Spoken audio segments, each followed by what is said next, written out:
Dilindungi suami pertama, Nyonya N dikhianati suami kedua dan terancam hukuman mati.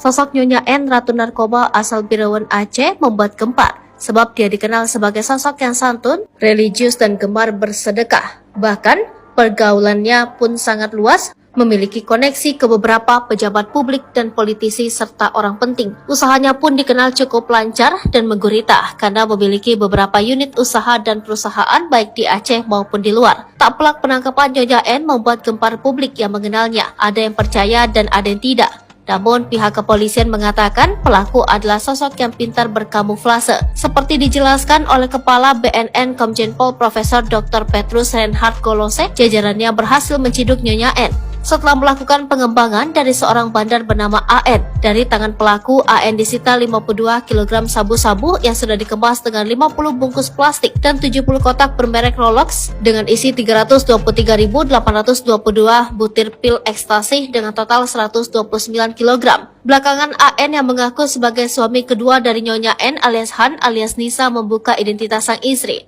sebab tak mau melindungi istrinya dan kemudian membongkar identitas sang ratu narkoba dari Aceh itu. Polisi kemudian bergerak dan menangkap Nyonya N tanpa perlawanan di gedung NS Dorsmet di Pesusangan Kabupaten Birawan Selasa 8 Agustus lalu. Akun Instagram Rakan_Aceh mengungkapkan jika selama ini Nyonya N dikenal sebagai istri pejabat dan tajir, dia pun tampil modis bak model. Hal ini diperkuat dalam unggahan akun sosmed pribadinya. Jika Nyonya N kerap membagikan momen saat dia jalan-jalan ke luar negeri. Bukan pemain pemula, dia cukup profesional menjalankan bisnisnya. Sekilas banyak orang terkecoh dan tak percaya jika seorang ratu sabu karena ia membalut dirinya dengan glamor di media sosial bersama para sosialita. Tulis keterangan di unggahan tersebut. Nyonya N bukan sekedar bandar biasa, tetapi jaringan cukup luas. Menurut sumber, dia masuk ke dalam dunia hitam ini karena suami pertamanya bernama AR. AR dikenal sebagai pemain kelas internasional. Dia memiliki jejaring yang kuat. Akan tetapi, nasib nahas menimpanya saat dalam perjalanan bisnisnya di Tiongkok, dia ditangkap polisi setempat dan dijebloskan dalam penjara.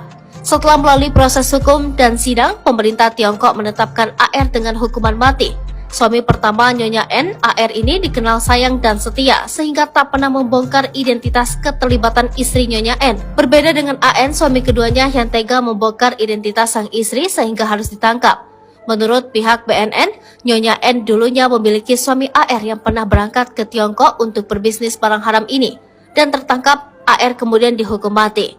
Nyonya N diduga melanjutkan bisnis ini lebih rapi dengan mendirikan banyak usaha dan bergaul di kalangan elit. Namun, akhir kedok sang ratu narkoba ini terungkap setelah diringkus BNN. Komjen Pol Petrus menilai Nyonya N akan dijerat beberapa pasal berlapis, yakni dijerat dengan pasal 114 ayat 2, Jungto pasal 132 ayat 1, subsidiar pasal 111 ayat 2, Jungto pasal 132 ayat 1, dan pasal 112 ayat 1, Jungto pasal 132 ayat 1, Undang-Undang Narkotika Nomor 35 Tahun 2009. Dengan ancaman maksimal hukuman mati atau penjara seumur hidup. Maka itu Nyonya N kini menjalani proses dan pasrah dengan apa yang terjadi.